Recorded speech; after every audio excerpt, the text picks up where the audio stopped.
Some were worried it would be a slow trade deadline, but really it was the trade deadline for procrastinators because, man, a lot of things happened in the last 5 minutes. Step up to the plate. It's the Locked On MLB Squad Show, sponsored by Gametime. From the Dodgers to the Astros, the Mets to the Rangers, and everyone else in the league, with the experts of the Locked On Podcast Network bringing you the most comprehensive breakdown of all the action around the horn. We're coming in spikes up. No hurt feelings allowed, so squad up. Welcome into the latest edition of the Locked On MLB Squad Show. We have a packed squad for you here today because joining me is Brian McKeon from Locked On Yankees, Brandon Warren from Locked On Twins. Moment of silence for him. Okay, well, we also have Justin Latta from Locked On Guardians, Michael Ballantyne, our brand new Locked On Diamondbacks host, is joining us as well, Gary Morgan from Locked On Pirates, Booney from Locked On A's, Eric Heisman from Locked On Astros, and of course, the man himself, Sully from Locked On MLB is here, and I'm your host. I am Jeff Carr, one half of Locked On Reds and the Locked On MLB channel manager, and my goodness, there were so many trades, and they all happened within like the last 35 seconds of the trade deadline. So like from 5:59 p.m. Eastern time to 6 p.m. Eastern time, I think every team moved someone, including the Diamondbacks to the Brewers, for literally cash. And maybe they got a couple of I don't know. Did maybe the Brewers they sent them spotted cow? They sent spotted cow down to Arizona. But we're going to get into everything because we're going to talk about who got the best at this trade deadline. We're going to talk about who's the most frustrated and everything in between. And it's all brought to you by Gametime. Download the Gametime app today and create an account and use the promo code LOCKEDONMLB to save $20 off your first purchase. All right, guys, who improved the most? I mean, the Padres acquired a whole new team, didn't they? Yeah, I feel, and they got rid of an entire farm system in the process. So they're better now, but 2028, well, there won't be baseball in 2028, so we won't even worry about that. Yeah. I'd actually sit here and say that I think my team improved the most with the Yankees. Yeah. And I would fight you with the Padre one only because the Padres, like you said, made their future significantly worse. They traded away all their top prospects. The Yankees got 7 new players, revamped their entire bullpen and their entire left side of their infield. And while doing that, didn't give up a prospect better than their 8th prospect in the system. Like, I don't think you could have had a better deadline than that. You cleared cash in the future. You got guys that are under control for more years. Like, the Yankees also didn't acquire a single player whose contract is expiring after this year. I think they had an unbelievable deadline, to be honest. And I'm not just saying that as a Yankee fan. I gotta agree with Brian because we're people are always quick to trash Brian Cashman, and I certainly have been one of them over the years. But And again, you cannot declare a winner of the trade deadline the day of the trade deadline because a few years I did Locked On, and no one was saying in 2021, "Oh my God, the Braves! They got Eddie Rosario, they got Jock Peterson, they got Jorge Soler. They cleaned up. I mean, but just by quantity, the chances of one of those players that the Yankees, who desperately need depth in their bullpen, especially since Williams sucks and Weaver has suddenly Freaky Friday'd with Jeff Weaver. I thought you were saying on his his name. Williams sucks. Yeah. I thought that was a guy's name. Yeah. Jeff Weaver, man, that's a throwback. Jeff Weaver, yeah. Like, just in Sully, before you go, both of those guys, by the way, Williams and Weaver, both are pending free agents. So, and the 3 bullpen arms they picked up are all extended through next year. And McMahon has already shown that he is, first of all, he is a human being who could play third base, which is an upgrade from no human beings who could play third base. And yeah, he strikes out a lot. He's a Yankee. That's part of the contract. But the fact of the matter is he can get a big hit from top. The ball rolls between shortstop and the third base line. It's not an automatic inside the park homer because there's third base there. And, at the Old Timers Day, they were talking to Greg Nettles saying, hey, do you have anything left in the tank just for a few months? So I'll trash Cashman when need be. But, the chances are he acquired, was it 400 or 500 relievers today? And the odds are that a couple of them will pull that Graham Lloyd, David Weathers, didn't see this coming, depth in their bullpen. And, if you're going to trash someone, you got to be there you got to praise them. They could all be busts, and we'll all hate Cashman later. But the fact of the matter is, he did what he had to do and didn't give up all the big, huge honking prospects who will be the next Monteros and Jabba Chamberlains, the great Yankee legends. What about our friends out in the AL West? Because the best player at the deadline went to Seattle, and then after that happened, Houston was like, "Hang on a second." Yeah, I was about to say that. I know the Astros did not get 50,000 players like the Yankees did today, but they did go out and get exactly what they needed. Pitching has not been a big issue for the Astros this year.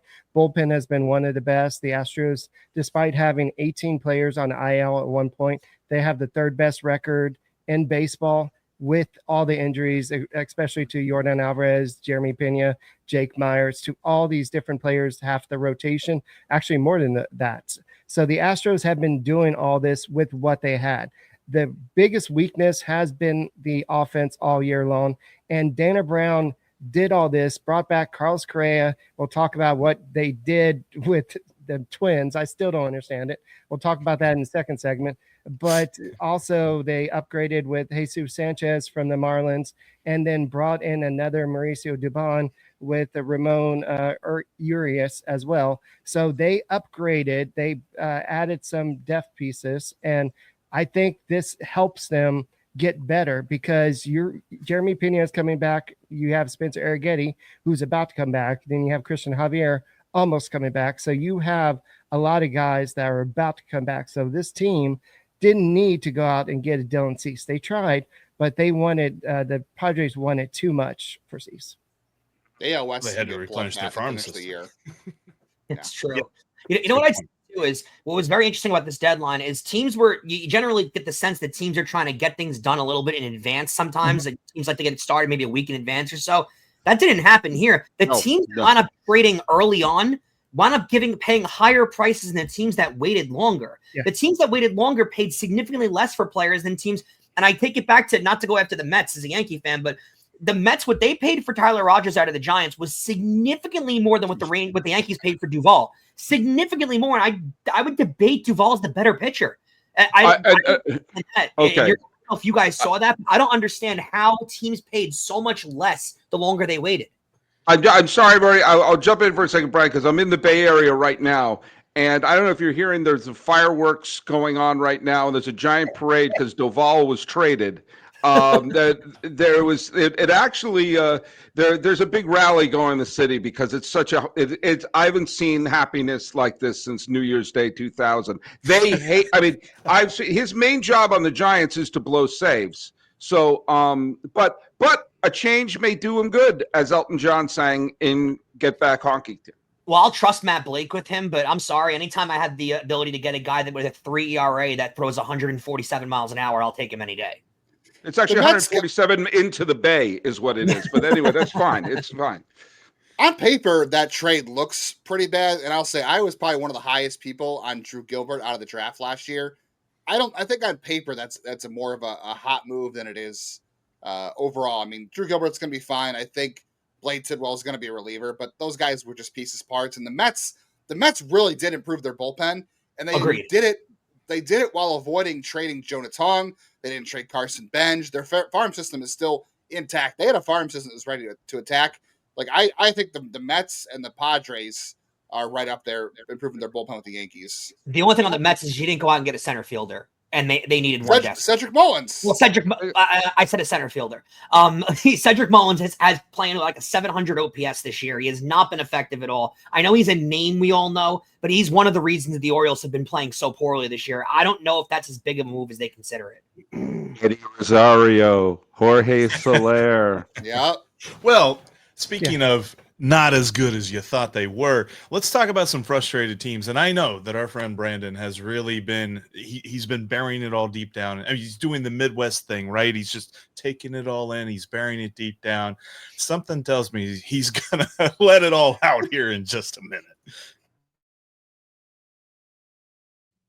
Time to fuel up and turn it up with 5-Hour Energy Transfusion. It brings the bold grape, lime, and ginger flavor of your favorite golf drink, minus the alcohol, into a quick, energizing shot.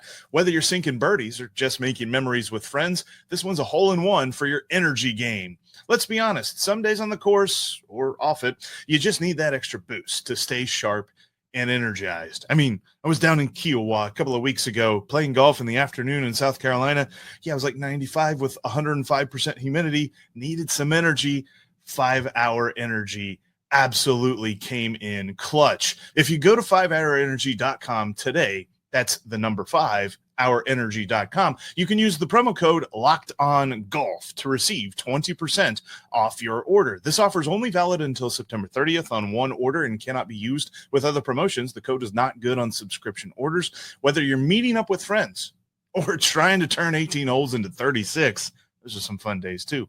Get the energizing boost you need to power through. Order transfusion flavored 5-Hour Energy shots today. Your favorite team has a Locked On podcast, whether you are a fan of the Yankees, the Twins, the Guardians, the Diamondbacks, the Pirates, the A's, the Astros, the Reds, and so many other teams in between. And if you're just a fan of baseball, Sully's here for you as well. Make sure you become an everydayer and make us part of your everyday routine. First listen, all that good stuff. All right, so we talked about the teams that got better. There are some teams that I think are frustrated, and I don't necessarily know if frustrated is the right word, but my Lord, the Minnesota Twins have a major league roster now, right, Brandon? Debatable. It's ravaged. I mean, what was it? 10 of 26. So I'm not great at math, but that goes down to 5 of 30. You're over 33%. And it's just a lot of pieces that I don't know how it's going to all fit together. I think if you look at each trade individually, like they each kind of make sense to some form or fashion, but the overarching theme seems to be the ownership group saying, sticking up basically a big middle finger to the fans. I think Alan Roden could be a pretty nice player. I'm looking at his stat line right now in AAA, and he's mashed everywhere he's been with the exception of Toronto this season. They got some pretty good prospects, 6 guys in their top 30, and it was a pretty good top 2 or 3 to begin with. Then they get number 4, 6, a couple in the teens, a couple in the low 20s. They got some big league help in James Outman, who was a good player when the Dodgers actually gave him a chance. When they sign guys, kind of pushes the fringe guys off to not really get much playing time. So, I mean, in isolation, each of these trades has different aspects of like, okay, I kind of see the vision. But I think the big middle finger was Louis Varland to the Blue Jays. It just, Minnesota native, 4 years of control, whatever it was, it made no sense to me. Yeah, and I'll tell you who the 2 most frustrated people at the trade deadline are. One is my mother, Dr. Edie Sullivan, who loves her San Francisco Giants, and her favorite player is Mike Yastrzemski because of his connection to growing up in New England. And she actually sent me an email, not a text, an email with the announcement, and she was not happy. You made Dr. Edie Sullivan unhappy. She said they traded Mikey. She doesn't call him Yaz. She calls him Mikey. And Mikey is now a Royal. All right. I'll tell you the other person who's really mad right now is Luis Severino, who remains in Sacramento. And he said, let me get this straight. You traded away Mason Miller, who has, I think, 40 more years of control with the team. You've traded away Miguel Andujar. You traded away JP Sears, and I'm still cashing a check here. What in the name of Blue Moon is going on around here? Mama Sully was like, Buster Posey, you just made the list. Oh yeah. That's my mom right now. Buster Posey's in my mom's doghouse right now. Yeah, she's thrilled that Doval is traded. Oh my God, we're actually having a big dinner tonight to celebrate the trade of Doval, but she is not happy. Booney, what did you think of this? I know, I mean, you and I are in good terms. What do you think of this whole, like the Sacramento A's? I think they dealt Stomper to the Twins at one point. They tried to. That was past the deadline. Yeah, he's starting tomorrow. Listen, Mason Miller is no question absolutely electric, but baseball has shown us that its history is absolutely brutal to closers, right? Yeah. They flash hot, and they fade fast. When you're talking about Mason Miller, take a look at the comps and what he got. Now, you talked a little bit about Camilo Duvall. When Camilo Duvall was an all-star with the Giants, he was thought of in the same way, in the same breath as Mason Miller is today. Right. Think about what the A's got back for Miller. They got back comparable to what the Nationals got for Juan Soto and for what the White Sox got back for Chris Sale. If you want to look at comps and similar aces with team control. That's a great point. I thought they sold high. Here's another interesting stat. In the last 20 years, there has been over 250 closers with over 20 saves. Right. The lifeline of a closer is short. Do I think Mason Miller's awesome? Yes, but it was really frustrating this year when he sat in the bullpen because we couldn't get him the ball because we were always behind. I thought it was a great move for the Padres. They went all in.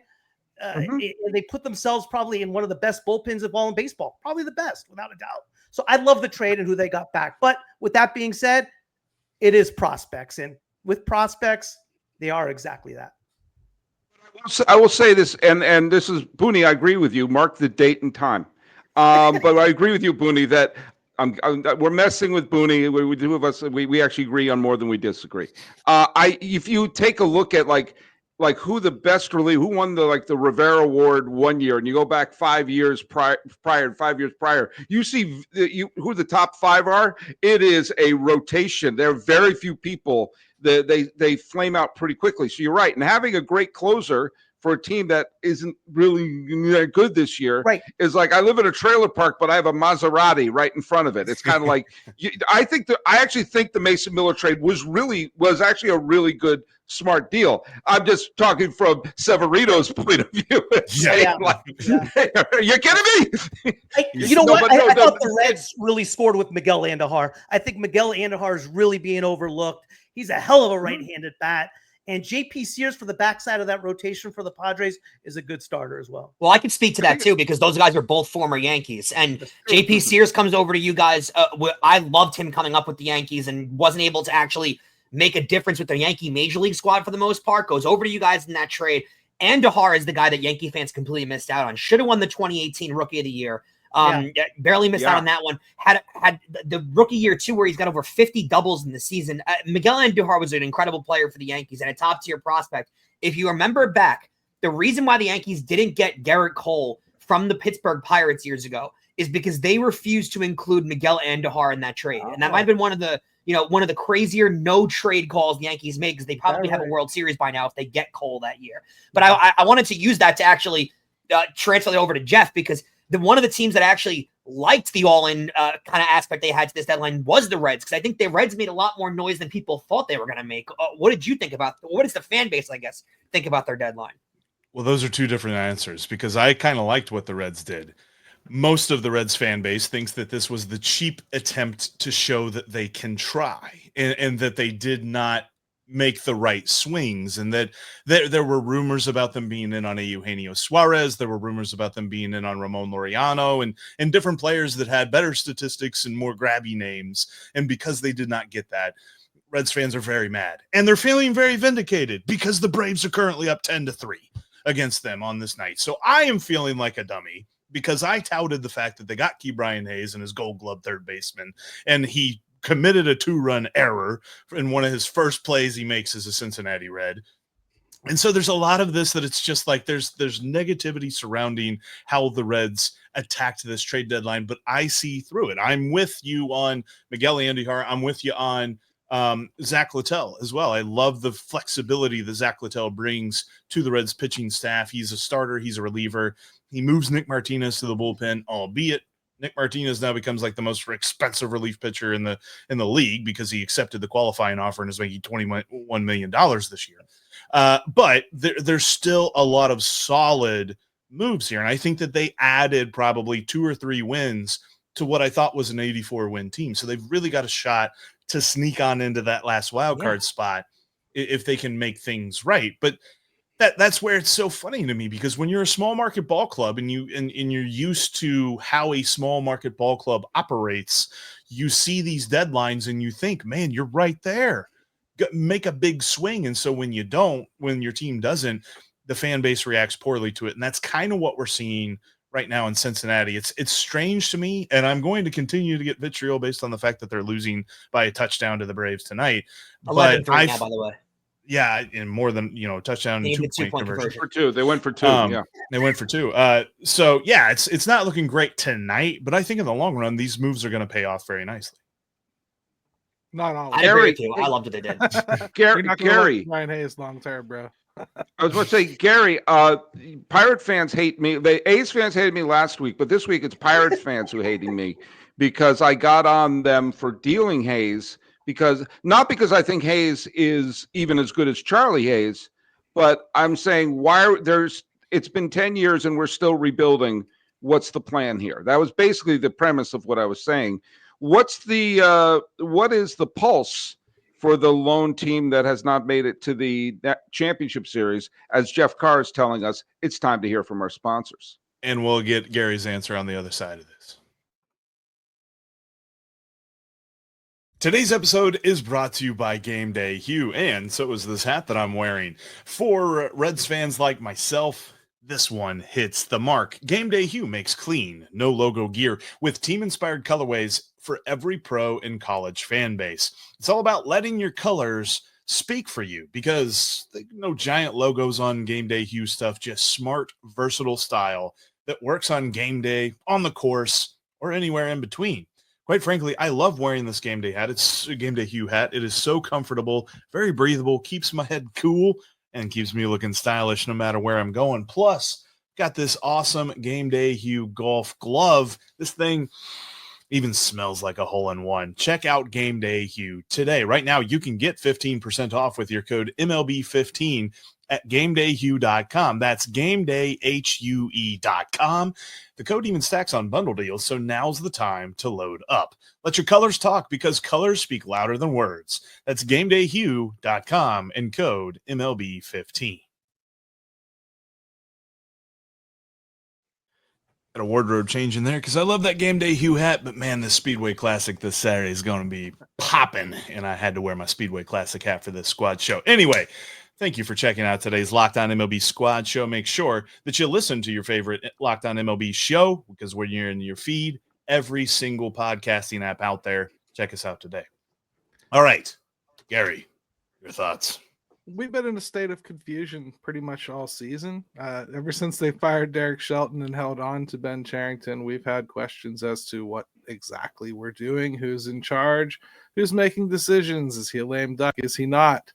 What is their plan? They came out and formally told us 2026, so I have absolutely no way to go except for to grade them on a curve with this trade deadline. They said they were trying to get better in 2026, and absolutely nothing they did will do any such thing. The trade that the best player they got, I think, is who we got from the Yankees, their number 8 prospect catcher.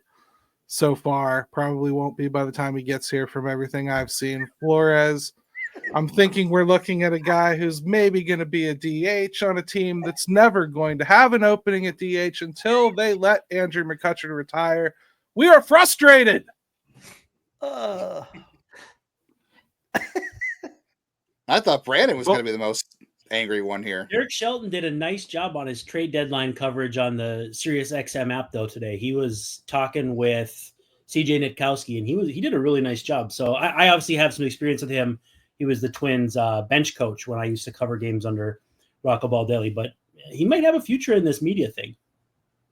I can tell you this on Perez. Everyone seemed to like him. The problem is the Yankees had so much depth when it comes to catcher in their farm system. And the only bad news I can give you, Gary, is the fact that Yankees catchers in their farm system tend to get fairly overrated, because they have so many and people think they're going to be so great. And then they come up and they're Austin Wells, who is really highly touted, but is hitting 218. So yeah. It's one of those things that, I don't want to burst your bubble. And I think it was a lot that you could get for what you gave up. But I don't know if I can't sit here and tell you that their catching prospect is going to be great because they've got 6 other guys that are supposed to be major league talent. I'm refreshed that you wouldn't come on here and lie to me, Brian, because I know better.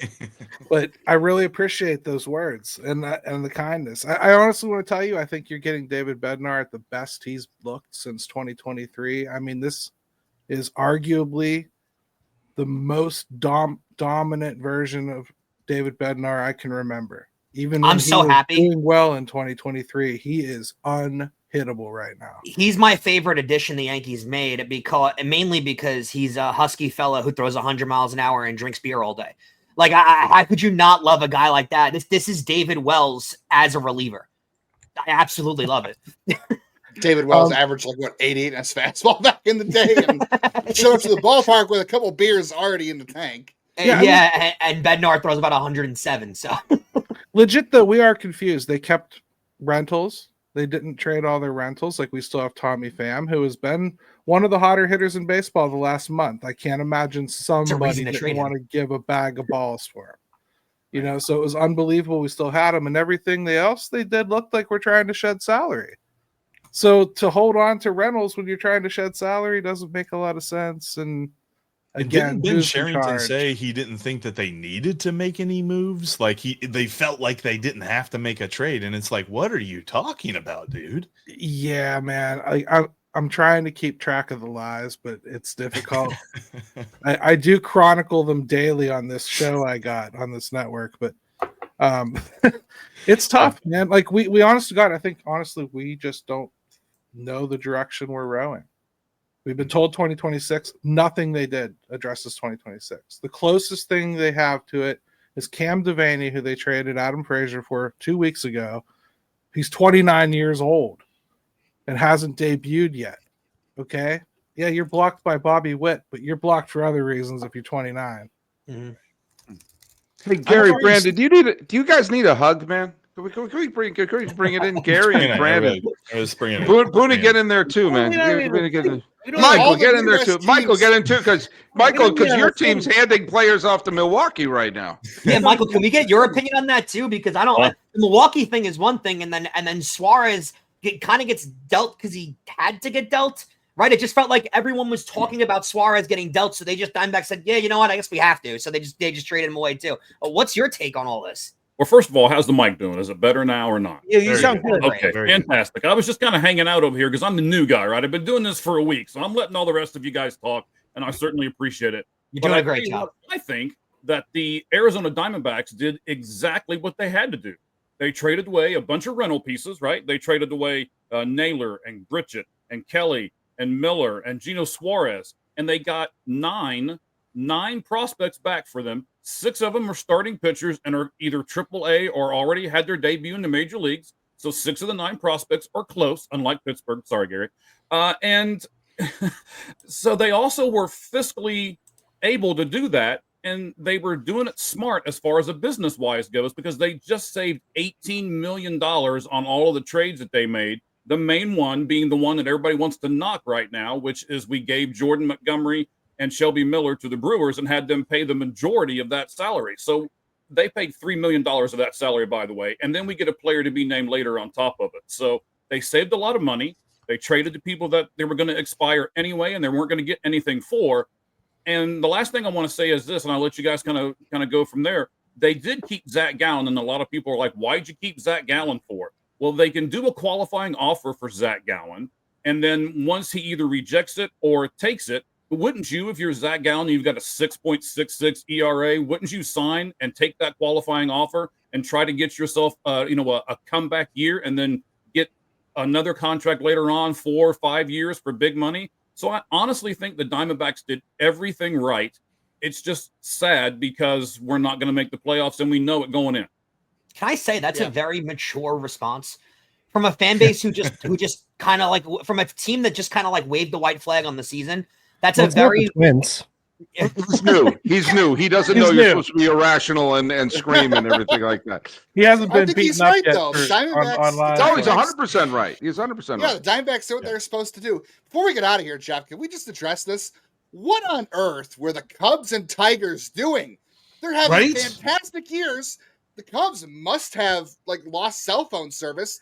The Tigers got a shell of Charlie Morton, and they traded for Kyle Finnegan. Like, Kyle Finnegan's fine, but like the Tigers, dude, you're having one of the best years you've had since peak Miguel Cabrera time. And the Cubs have a great farm system. They didn't want to trade a guy who's essentially a DH in Moises Ballesteros, and you got Willie Castro and Mike Soroka. Like, come on, especially for the Cubs. Okay, Great point. Their GM is an ex-Guardians front office guy, Derek Falvey, and who's the GM? I can't remember the GM's name for the Cubs. But they're making the Guardians look bad. Like, come on, guys, what were they doing today? The Red Sox too are in on this too. The Red Sox got Dustin May, Dustin May and Steven Matz. Like, come on, guys, what is happening here?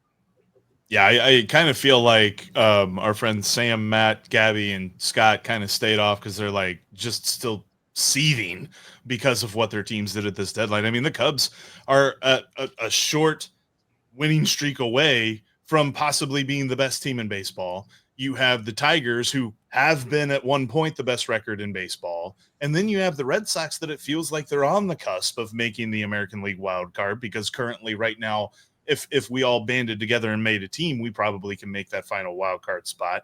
I think that there is so much missing from these teams. And oh, by the way, none of them are small market. Like, none of those teams are small market teams. They are. Well, you know what's crazy too, Jeff, is all these teams saw teams that they're chasing or in their division right behind them make moves. So you'd think that when the Cubs see the Brewers make moves, when the Red Sox see the Yankees and the Blue Jays make moves, you'd think that would inspire those teams to let's get on the move here. Let's do something, because we got to say on Pat to just sit. You kind of, Eric, I see you nodding your head. As soon as the Astros started doing stuff, the Rangers picked up their tail and were like, "Oh, the Astros responded to the Mariners too." Exactly. Mariners, so you see this happening across the league, and I don't understand. You saw it the night before with the Phillies and the Mets tag teaming on different bullpen pieces.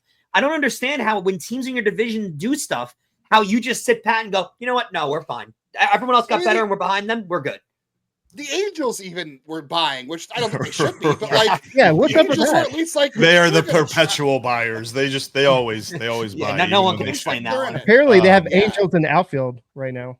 Yes, they think that Danny Glover is managing the ball club right now, and I think that might work out for them, and probably won't. But the last thing that I will say, the one team that I kind of want to, I'm interested to see what Kevin and Ulysses really have to say about this, because I do not know what the Tampa Bay Rays did, but for some reason I have this feeling that they will have been the smartest team at this deadline, because they just get trades right and they don't lose those trades. As much as it was, we're going to trade with the Reds and we're going to throw one of our prospects over here to the Dodgers and we're going to bring in some more prospects from them, and then we're going to bring in Griffin Jacks, and it's like, wait a minute, are you sellers? Are you buyers? They're the Rays. And that's who they are. They're annoying. They are in their own category at the deadline. They're Actually, I like this stuff at the winter I like that meetings. approach when you are not like a hardcore contender. I like that approach that you can buy long term. Like the Cubs did it last year. They got Isaac Paredes. The Cubs had a better trade deadline last year when they weren't in it than they did this year, because they flipped Isaac Paredes into Kyle Tucker. Like, yeah. What did you do? Can we do a poll of who the big winners are? Because I'm actually curious to see what everyone thinks, to be honest. Not October. It's not October. We don't know yet. But you don't know yet. But you know how you feel based on what teams gave up and what teams got. Like there are feelers out there of who won and who lost. And we know who lost. The Twins. The Yankees won in 2002 because they picked up Jeff Weaver, and the Red Sox won 2007 because they got Eric Gagne. So sometimes these things work out well. If I was to rank it, I would say Mariners, Astros, and Yankees. 1, 2, 3. Nobody mentioned the Blue Jays, but they did some pretty good things. They're the best team in the AL record-wise. Getting Bieber, if he's even close to what he was before, and they can exercise the option on him. And then it's a mutual option. Oh, it's a mutual. Okay, well, I'm here to tell you Louis Varland is fantastic. They're going to love having him. And Sir Anthony Dominguez, I mean, they needed help in the bullpen. Jeff Hoffman has been an enigma. I thought they did a pretty good job of fixing the few woes they had. You'd like to see better starting pitching from them, but I think they have the guys to get that done, and then Bieber in that mix too. I like what Toronto did. It wasn't flashy, but I think it could be very beneficial. I got to Sully, run. close us out. I got to run. I got to run. Take care, everybody. And I think the Senators won. And that on that bombshell, it's time to end. Thanks so much for checking out this Locked On MLB Squad show. Appreciate everybody for joining in. Like we said, make sure you check out your favorite team's Locked On podcast. We have a podcast for your favorite baseball team every single day, covering your team all the way, because we are part of the Locked On Podcast Network, your team every single day.